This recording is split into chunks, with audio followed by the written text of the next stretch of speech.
우리는 살아가면서 원치 않는 고난을 만날 때가 있죠. 고난을 만나면 누구나 다 힘이 듭니다. 그런데 고난에 대한 의미를 우리가 제대로 알 필요가 있습니다. 실제로 고난을 당한 우리 성도님들 앞에서 고난에 대한 이야기를 한다는 것이 쉬운 일이 아닙니다.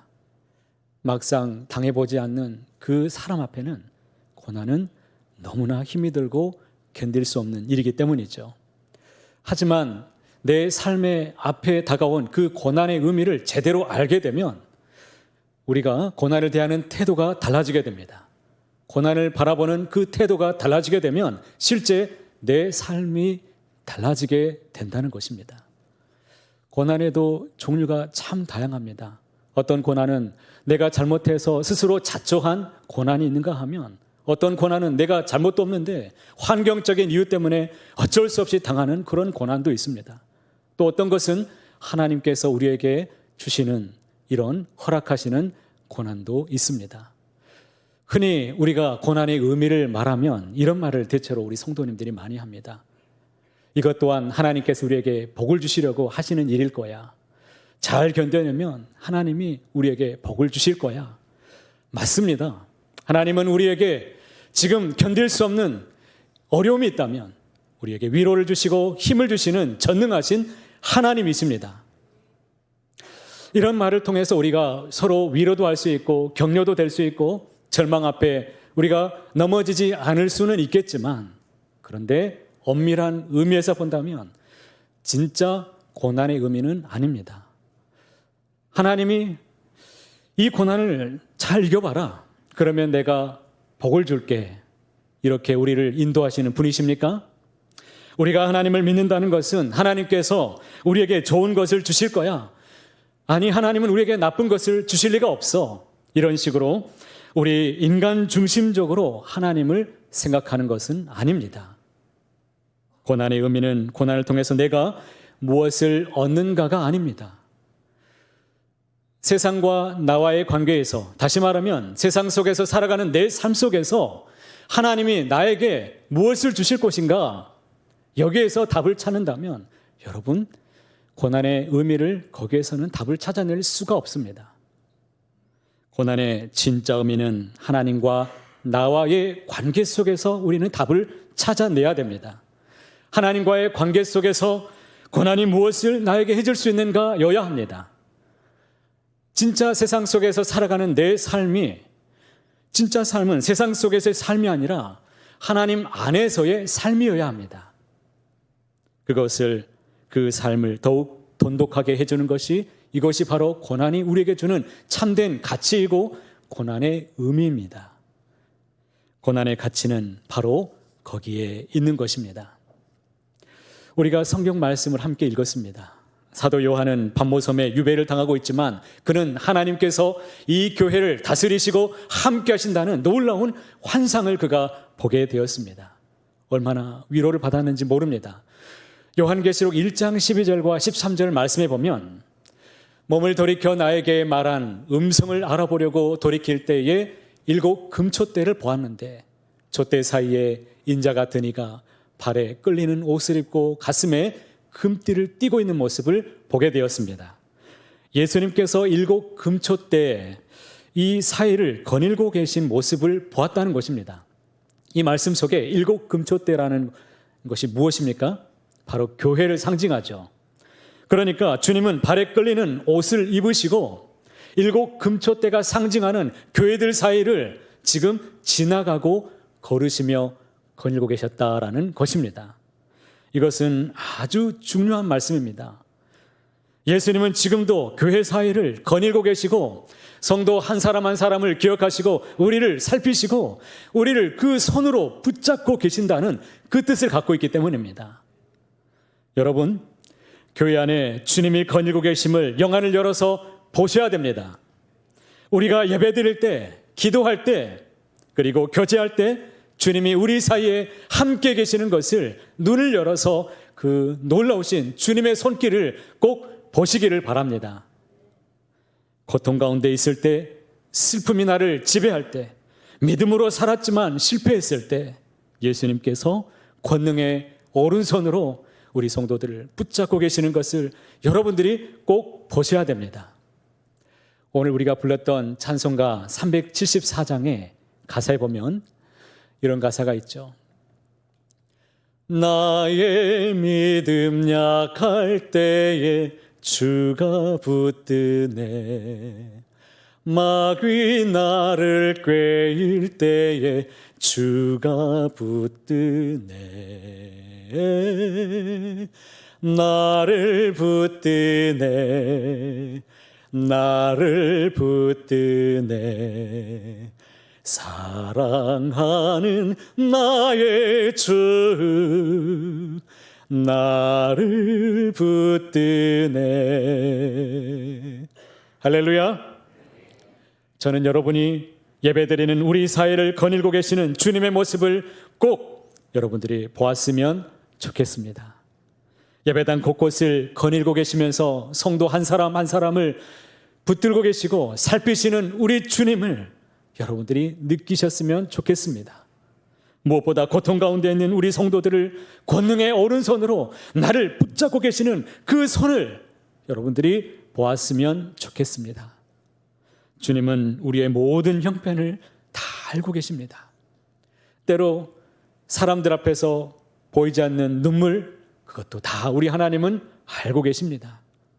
시편 139편 1절에 여호와여 주께서 나를 살펴보셨으므로 나를 아시나이다.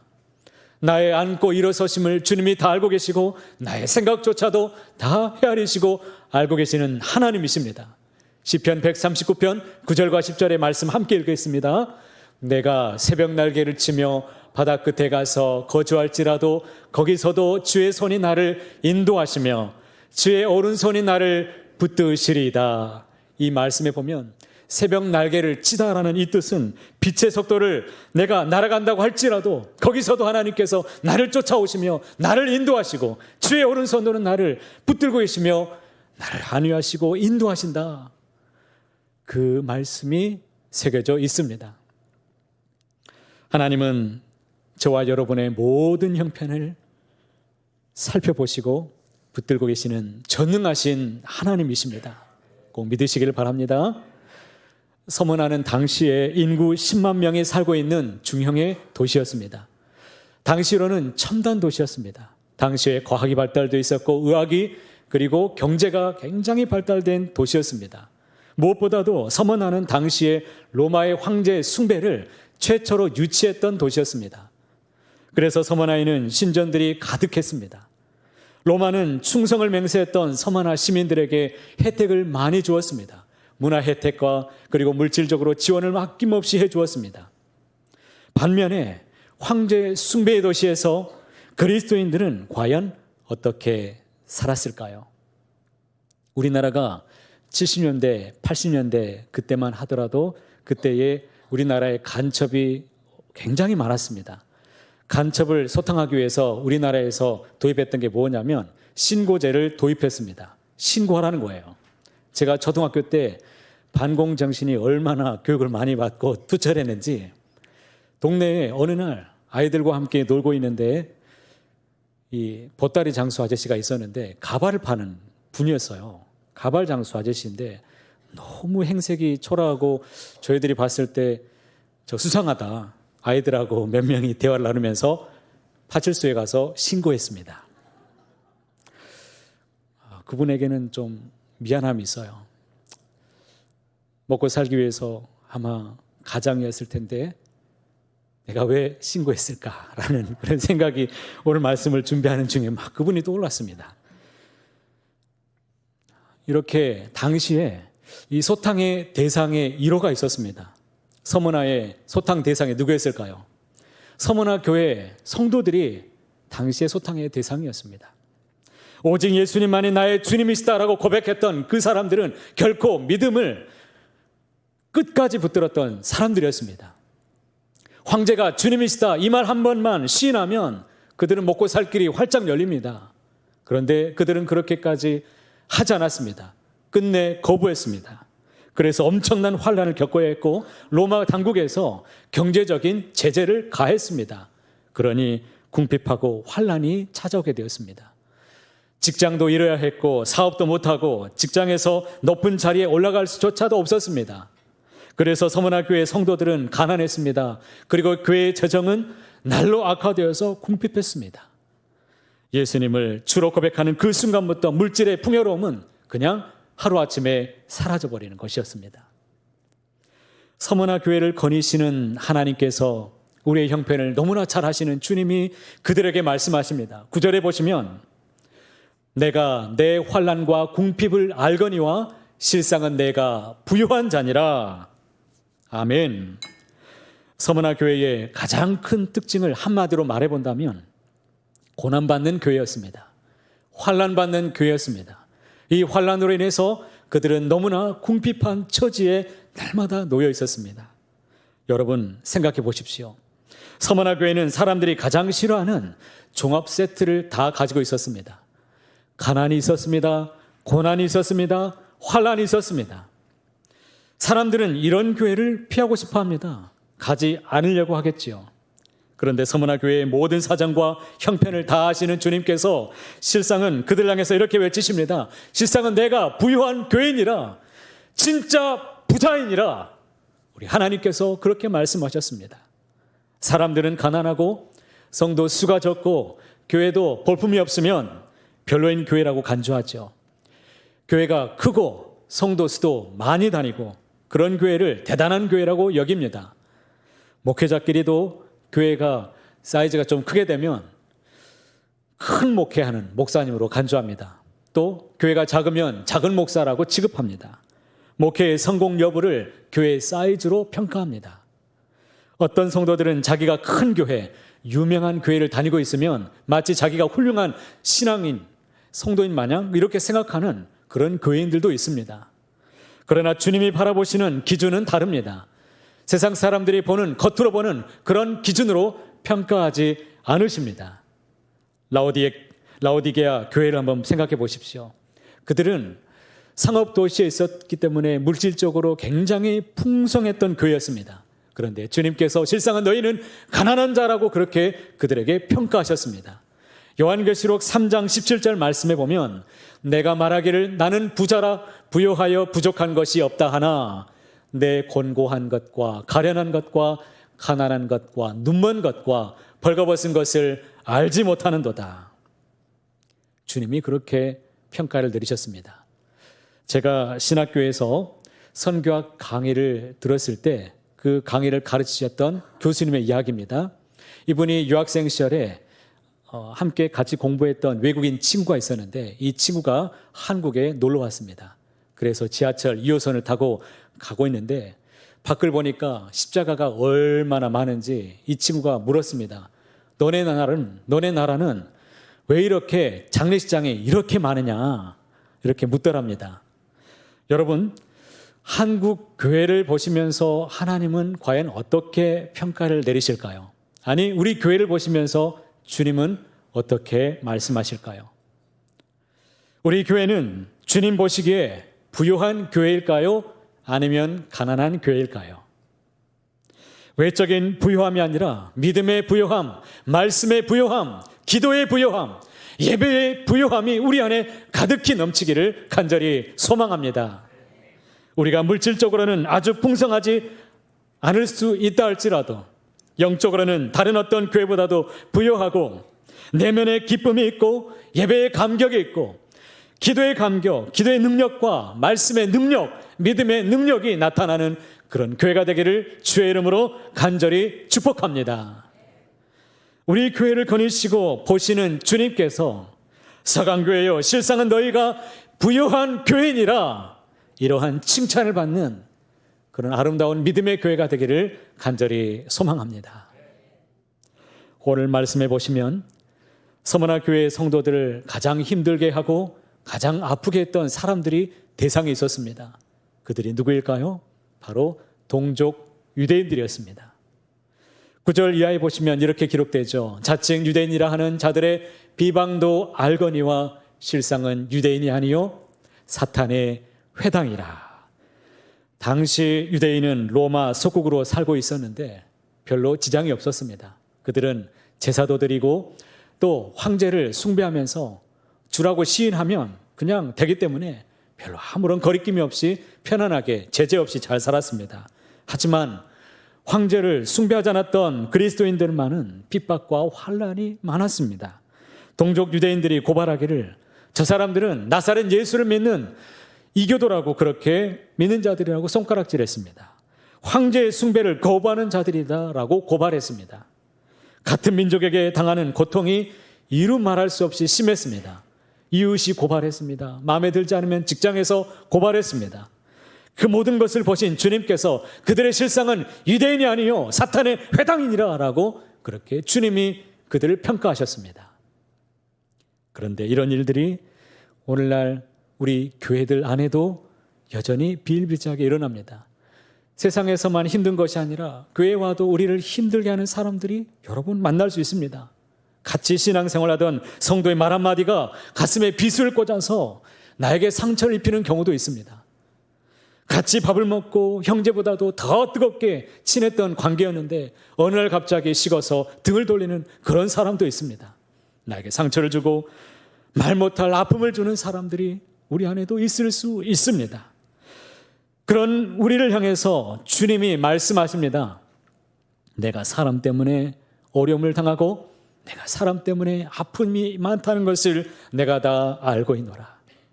그러니 너무 아파하지 말아라. 그 가운데서도 믿음으로 이겨내거라. 신앙으로 굳게 일어서거라. 너 흔들리지 말아라. 사람 보지 말고 너 나를 보면서 믿음으로만 살아가기를 바란다. 주님께서 말씀하시는 것은 죽도록 충성하라는 것입니다. 죽도록 충성하라. 그리하면 내가 너희에게 생명의 면류관을 주리라라는 것입니다. 죽도록 충성하라고 하니까 죽으라는 말씀이십니까? 아닙니다. 끊임없이 충성하라는 것입니다. 중단하지 말라는 것입니다. 우리의 믿음의 걸음을 멈추지 말라는 것입니다. 믿음을 잘 지켜내라는 것입니다. 이 믿음을 굳게 지켜내면 반드시 우리 주님께서 생명의 면류관을 우리에게 주신다라고 약속하고 계십니다. 10절 말씀을 함께 소리내서 읽도록 합니다. 너는 장차 받을 고난을 두려워하지 말라.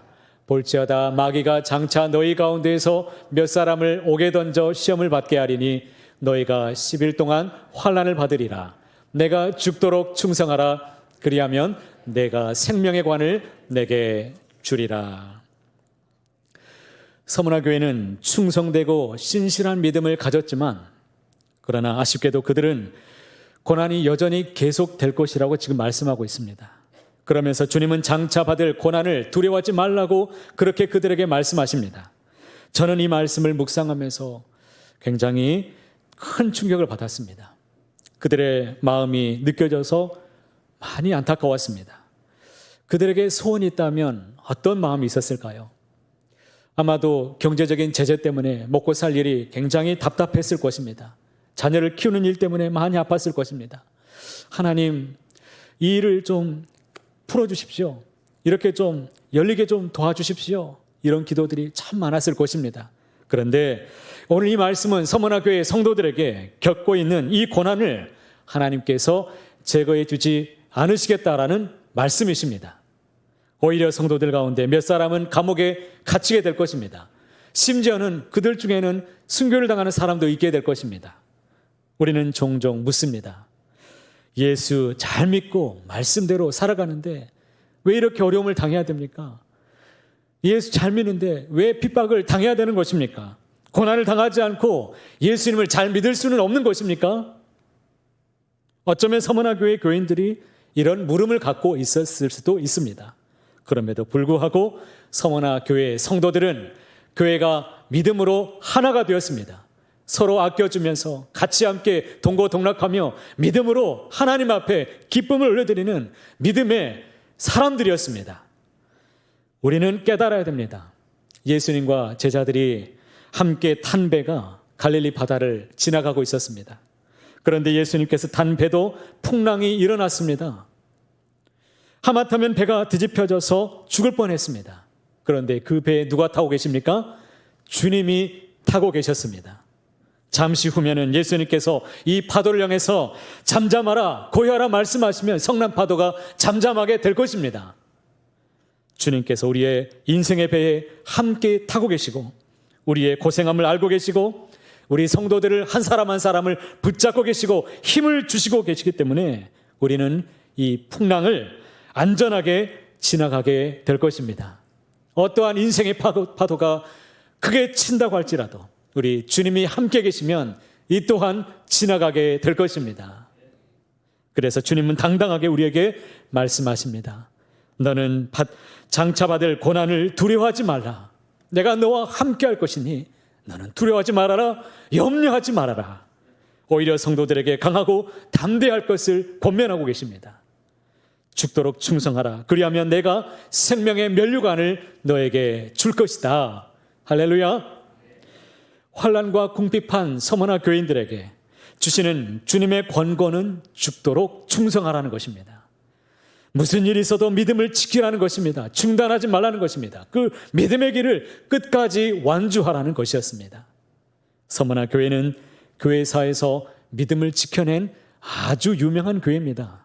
서머나 교회는 폴리갑 감독이 있었던 교회입니다. 폴리갑은 주후 155년에 순교를 당했습니다. 재판관이 당시에 폴리갑에게 예수를 부인하고 저주하면 살려주겠다고, 풀어주겠다라고 이렇게 약속했었습니다. 그런데 그 유명한 말을 그가 남겼죠. 예수님은 86년 동안 나에게 단 한 번도 서운하게 하신 일도 없었고 나를 버리신 바도 없었는데 내가 어떻게 주님을 내가 버릴 수 있겠습니까? 나는 그럴 수 없습니다. 폴리갑은 마지막으로 기둥에 묶여서 하늘을 바라보며 그는 이렇게 기뻐하며 기도했습니다. 하나님, 제가 이런 영광을 받을 수 있도록 인도하셔서 감사합니다. 이 고난의 잔을 저에게도 주셔서 감사합니다. 여러분, 우리에게는 충성할 능력이 없습니다. 우리의 의지로, 우리의 능력으로 우리가 충성할 수 없습니다. 스데반처럼 순교의 순간에 하나님이 영광을 보여주실 때, 우리에게 감당할 수 있는 능력을 주실 때, 힘을 주실 때에 기꺼이 우리는 감당할 수 있게 될 것입니다. 바울과 실라가 피가 터지도록 매맞고 옥에 갇히게 되었습니다. 그럼에도 찬양의 마음을 주시는 분이 하나님이십니다. 찬양할 때 땅이 흔들리고 옥토가 열리고 감옥이 열리는 놀라운 일들이 있었습니다. 그러므로 여러분 두려워하지 마시기 바랍니다. 우리 주님이 나와 함께 계심을 믿음의 눈으로 바라보시기를 바랍니다. 우리 안에 성령님께서 어떠한 고난이 있다 할지라도 그 가운데에서도 순간순간에 용기를 주시고 지혜를 주시고 믿음을 더해 주시는 것임을 꼭 기억하게 되시기를 바랍니다. 일사각오라는 주기철 목사님의 영화를 보면 당시의 신사참배는 우상 숭배가 아니라 일본의 국민의례라는 이런 분위기로 흘러가고 있었습니다. 한국교회도 나서서 신사참배를 권고하고 있었습니다. 이때 유일하게 맞서서 싸운 사람이 주기철 목사님이었습니다. 그러니 일제가 얼마나 눈에 가시였겠습니까? 여러 번 붙잡았습니다. 5차례나 붙잡아서 감옥에 가두고 매를 때리고 고문을 했습니다. 주기철 목사님은 자신의 생명이 얼마 남지 않았다는 것을 알고서 아내 앞으로 유서를 보내게 됩니다. 여보, 몸이 부어올라 터질 지경이요. 여드레 후에 아무래도 내가 소천할 것 같소. 어머니 봉양 잘 해드리고 영진이 광조 잘 부탁하오. 이 유서를 받은 사모님이 이 편지를 전해준 사람에게 이렇게 말했습니다. 아니, 아직까지 가정에 무슨 미련이 있어서 이런 편지를 보내십니까? 어서 목사님의 갈 길을 가시라고 전해주시오.